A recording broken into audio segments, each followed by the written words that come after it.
In this video, we're going to take a look at how we can find the equation of basic straight lines.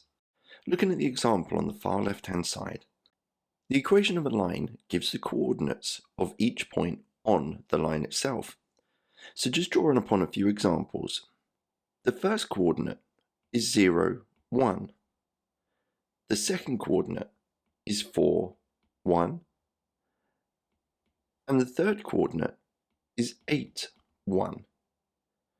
Notice how for every point on this straight line, the y-coordinate is always 1. So for a horizontal line that happens to go through 1 on the y-axis and always has y is equal to 1, it makes sense that this line is called y is equal to 1. For the second straight line, we have the first coordinate being 8, 6. The second coordinate being 8, 0. And the final coordinate being 8, negative 8. Notice how for this straight line, x is always 8, and it forms a vertical line that goes to 8 on the x-axis. It makes sense then that this equation would be x is equal to 8. Looking at our third example, the first coordinate is negative 6, 6.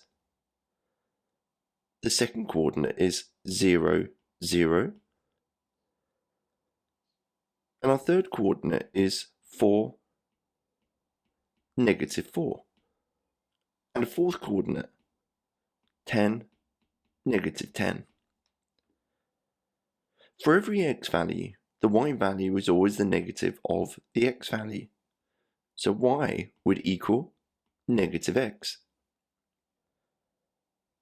For the final example, and looking at a few coordinates, my first coordinate is negative 6, negative 6.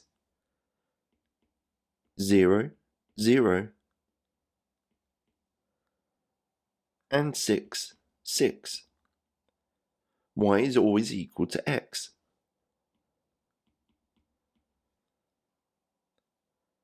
Now in a follow-up video, we will take a look at how we can find the equation of a line based on its gradient and y-intercept.